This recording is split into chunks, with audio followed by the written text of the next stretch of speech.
Welcome to the Fibromyalgia Podcast. I'm Tami Stacklehouse, fibromyalgia coach, author, and founder of the International Fibromyalgia Coaching Institute. The goal of this podcast is to empower you with access to the dream team of experts and coaches I've discovered are key to living the fibro life you love. From the comfort of your own home, and maybe even your pajamas, I'll help you take back control of your life and health. To help out with fibro fog, I always include full show notes and additional resources at fibromyalgiapodcast.com.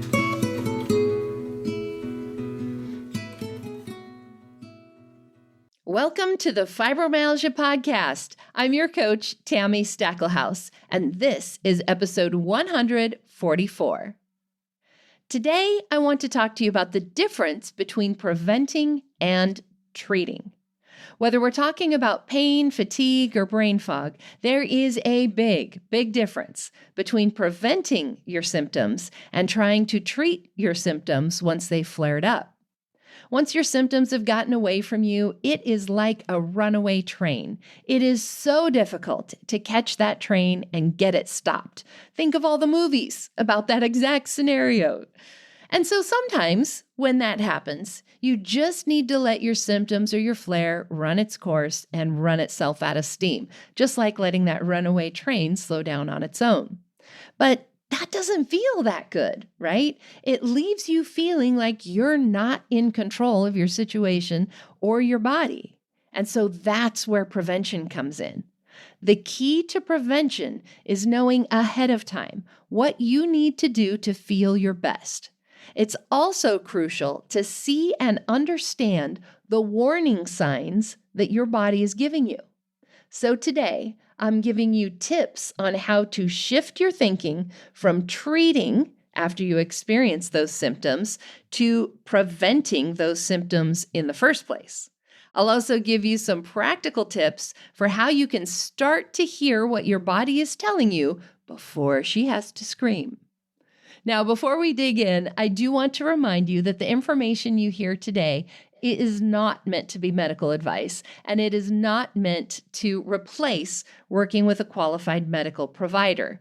Instead, I hope these will give you some new tips, new ideas that you can take to your providers and discuss with them.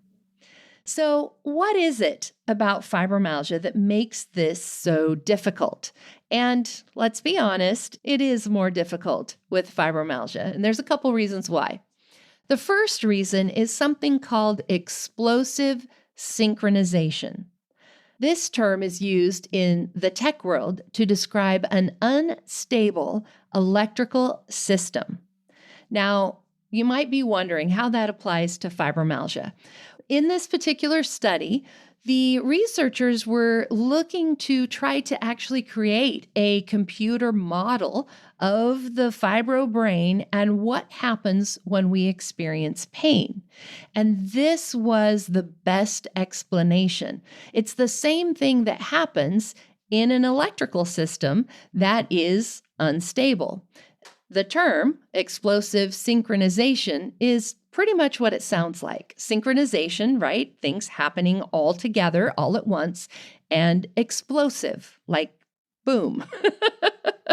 So with fibromyalgia, what this describes is that sensation that we have when we hurt one thing and all of a sudden everything else hurts. We stub our toe. Next thing you know, your whole body is in a fibro flare.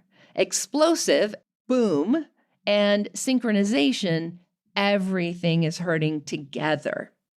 So explosive synchronization does explain that phenomenon.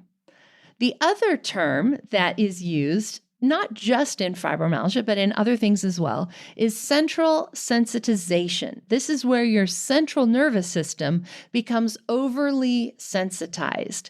The best way to explain that to you is this is where your body starts processing everything as pain, whether it's painful or not. Somebody gives you a hug, it hurts. Hugs aren't supposed to hurt, but with central sensitization, it can. Your body gets really good at processing pain, and it starts to see everything as pain. There's this sort of switch that gets flipped in your head. And by head, I mean in your brain, in your nervous system, where everything starts to be overly sensitized. Everything starts to hurt all together, that synchronization. And that is that fibro experience. Fibromyalgia is also an amplifier. So any other symptoms that we have, fibromyalgia is going to take that and just crank the volume knob up. If you've got an old knee injury, or if you have IBS, or if you have a bad disc in your back, fibromyalgia is going to make all of those things hurt more. And then the explosive synchronization is going to make everything else hurt too. Yeah, it's not real fun, is it? When I think of fibro pain, when I think of that switch in my brain that gets flipped when we have too much painful stimulus, I like to think of it as a pressure gauge.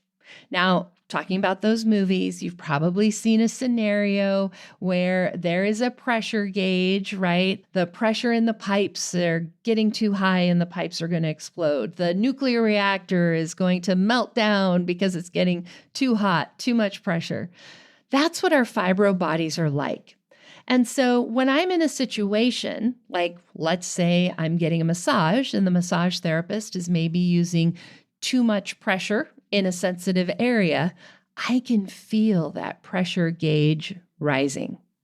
And as it rises, I know I have to do something to release that pressure or it's going to overflow. It's going to flip over into being a fibro flare. We talked about this a little bit back in episode 142 with Deb Thompson when we were talking about preparing for surgery. Same kind of thing. You want to get used to what your body is telling you, to what that feels like in your body when that pressure is rising, so that you can recognize it and do something about it. Those nuclear reactors, right? If we didn't recognize that this is warning, this is danger, we wouldn't do what we needed to do to keep that meltdown from happening. And your body's no different. So, how do we do that? The first step is to pay attention. It's a really practical type of mindfulness. Mindfulness has been described as paying attention in the present moment on purpose, non-judgmentally, as if your life depended on it. And that's what I mean here. Paying attention in each given moment. How does your body feel? Does it feel better if you do this? Does it feel worse if you do that? And starting to pay attention to what your body is telling you. One of the best ways to start to work through all of this is to write your body's owner's manual. I talk about this in episode 47. And of course, we'll have a link in today's show notes where you can find that episode and the worksheets that go with that exercise. Just go to today's show notes at fibromyalgiapodcast.com/144. Now, in episode 47, I talk about how you can write your own owner's manual, the owner's manual for your own body. There are worksheets, there are prompts, there are things to work through that help you get more in touch to what your body is saying and what works for you, what doesn't work for you.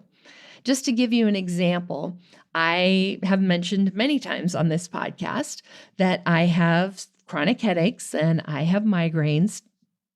And one of the things that I've discovered is if my headache is at a certain place, let's say my headache is maybe a 1 to a 4, I can do different things to bring that headache down than if my headache's at a 7 or an 8. I need a whole different set of tools once my headache gets that bad. So making a note of those things, really planning out, if I feel this way, this helps me feel better. Or if I feel this way, this will make me feel worse. And start writing it all down. Now, let me give you some examples of what those things might be that you are writing down in your body's owner's manual. It could be things like, I feel better when I get at least 9 to 10 hours of sleep. I do better if I can move more slowly and purposefully. Being in a rush puts me in a fibro flare. I feel better when my stress level is lower. It is important for me to meditate every day. My body doesn't like to start working out right away. It's very important for me to warm up. I have got to warm up before I move my body. Epsom salts are a great way for me to manage my symptoms when I overdo. And then the question, could I do an Epsom salt bath ahead of time to prevent a flare-up? So your owner's manual is about the things that you learn about yourself that are true, but it's also a place for you to explore what may or may not be true and give you a place to start recognizing the early warning signs. So for instance, for me, one of the things that I noticed with my headaches is before I get a headache, I will notice that my shoulders are really tense. And then after paying attention for a while, I noticed that before my shoulders get really tense, I start getting this sort of a pressure feeling in my forehead. And then I noticed before I started getting that pressure feeling in my forehead, I would start spelling things funny. I would spell them phonetically instead of the way they're supposed to be spelled. Phonetically, instead of being with a PH, would be spelled with an F, right? So every time I noticed a symptom, I would try to notice what happened before that symptom. Now, I will tell you, I have had fibromyalgia now almost 20 years. And so it's been 20 years of looking for earlier and earlier warning signs. And so I can notice things pretty quick these days. And you might not know until you're experiencing it. That's okay. It takes time to start to discover this. What can also sometimes be helpful is to talk to the people who live with you, who work with you, if you know them well enough, friends, family, and ask them what they notice. I guarantee you, they notice things about you that you are not even aware of. And the more you notice, the more you can understand what your body is telling you, the easier it is to get in the prevention, not so much trying to treat your flare after it's happened. For example, let's say that you end up in pain every time you go out in the garden and garden.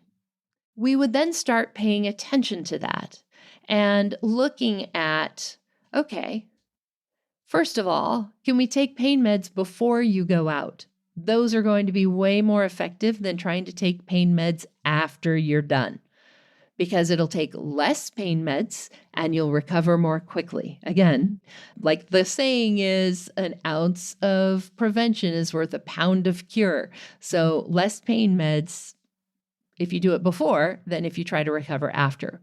We can also start to look at things like, how sunny was it? How hot was it? How humid was it? How long were you out there?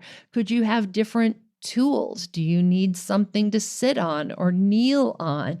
Different clothes you could wear? Would a hat make a difference? How about sunglasses? All of these things are part of the prevention. We can also do things like set a timer to make sure you're not out there too long and you take a break before you feel bad. There are so many things that we can do once we start paying attention and start noticing what it is that is contributing to our flare-up, to our pain, to our fatigue, to our brain fog. And again, thinking about preventing it. So if your owner's manual says that you don't do so well in noisy environments where there's a lot going on, and you have a good friend that invites you to coffee, maybe you suggest a quieter coffee shop, and then you can enjoy it more and not end up in a flare after. Some of the other tips that I want to give you for ways that you can prevent, obviously, I mentioned taking your pain meds before you do something, not just taking pain meds after. So, one of the things I did for many years, I did a lot of traveling. That certainly has slowed down since 2020. But before that, I, at one point, was taking a flight about once a month and take some medication before the flight instead of waiting until I was hurting and then taking something. I would just automatically take it. For many years, I would also do the same thing when I'm sleeping in a bed that's not my own. I still sometimes will do that. If I'm going to be somewhere and I know that is one of the triggers for my fibro pain is sleeping in a bed that's too hard. So a lot of times I will, even if it's just Advil that I'm taking, I still will take something before I get into bed. Because think about it. If I'm tossing and turning all night long because I'm in pain, not only am I going to be in pain when I wake up and have to try to recover from that, but I'm also going to hurt more because I haven't gotten enough sleep. I'm going to be tired. I'm going to be brain fogged. I'm for sure going to be cranky. So take the pain meds before, and in this case, get good sleep, and it makes the whole thing better, right? So pain meds before, medication before is a great example of prevention. Stopping before you hurt. So using things like the Pomodoro Technique, which we will link to in today's show notes, fibromyalgiapodcast.com/144. So using the Pomodoro Technique, which is a pattern of working and resting. So for example, the Pomodoro Technique, the way that they teach it is that you work for 25 minutes and take a 5-minute break, and you just repeat that. But I will tell you, after coaching people for as long as I have, fibro people need to work less and rest more. So that might look like 20 minutes of work and then 15 minutes of rest. So if you're doing something like cleaning out the garage or organizing your office or doing laundry, whatever it might be, have that pattern of work and rest. Set a timer because I guarantee you will forget to stop and take that break. So take breaks, take rests, use the Pomodoro Technique, use your timer, all of that. Things like eating before you get super hungry. Blood sugar fluctuations can actually increase your pain levels, increase your fatigue, and increase your brain fog. So if you keep your blood sugar levels stable, by eating on a consistent schedule and eating long-burning fuels like protein, good healthy fats, that will really help prevention, right? It'll help prevent that pain, that brain fog, that fatigue. And yes, you may need a timer to remind you to eat. Think about your stress levels, right? Think about your pain levels. One of the things that I do with my headaches is I have this rule with myself that if my headache gets to a certain point, I have to do something about it. Now, if you've got a headache and it's like a 1 or a 2, those of us who live with headaches all the time, like that's nothing, right? And so I'm not going to go out and grab some pain meds just because I have a little bit of a headache. But if it gets to a certain point, I do have to because it's that pressure gauge again, right? My pain is increasing. Now I have to do something or my nuclear reactor is going to blow. So definitely pay attention and have those rules with yourself. Put it in your owner's manual, write it down. Also, you can think about modifying, right? So for instance, I used gardening earlier as an example, right? Maybe part of the modifications that you can do are things like having a little stool that you sit on instead of trying to bend down, or having different tools that you can use that are more comfortable on your hands. It could even be things like instead of gardening in the ground, you're using containers to garden with, bringing the dirt up higher to you, easier to manage. Maybe you're just growing a few flowers in pots instead of trying to do a whole garden. So think about modifications. What are ways that you can still enjoy what it is that you want to do, but make modifications to keep your body happy and to prevent pain. The other thing that you really need to do in the prevention of pain is to speak up for your needs. If you know you need to take a break, let's say you are going for a walk with some friends and you can walk maybe 10 minutes, but next thing they're going half an hour, you have got to speak up for your needs. Preventing pain, preventing your symptoms requires you to speak up for your needs. It does not help to speak for your needs after you are already in pain, after your symptoms are already out of control. You can't take a break when you've already ended up in a flare. You need to do that beforehand. So speak up for your needs. And that may include all kinds of things, right? There have been times, for instance, when I've been traveling, that I have done things like let the host know ahead of time, hey, can you have a bottle of distilled water for me? I need that for my CPAP machine. Can you give me the soft bed? There was one time, actually, it was pretty funny because the group I was with knew I had fibromyalgia, so they were giving me the real bed. And I'm like, actually, can I have the air mattress? Because then I can make it as soft as I need it to be. But speaking up for your needs and saying, hey, I need a snack. Hey, I need a break. Hey, I need to not go to that restaurant because it's always so noisy there and I always leave feeling terrible. Speaking up for your needs, whatever those things might be. And if you don't know what your needs are, that is an awesome place to start, right? That's where you work with your owner's manual, that episode 47, and the tips in there for figuring out what your needs are and making a note of them. So I'm going to leave today's episode a little on the short side compared to our others anyway, and leave you there. But the main thing that I want you to do, just going forward from here, your homework for this episode is to first and foremost start paying attention to how your body feels. How does it feel when you do different things? How does it help you come back to feeling your best or your normal? And how does it make you feel worse? And writing those down. We got fibro fog, folks. We're not going to remember. We're especially not going to remember in the middle of a flare. So write those down. It could be a note that's in your phone. It could be an actual notebook that you write it on. It doesn't matter. But make a note of the things that you realize are true about you, the things that you know your body is starting to tell you.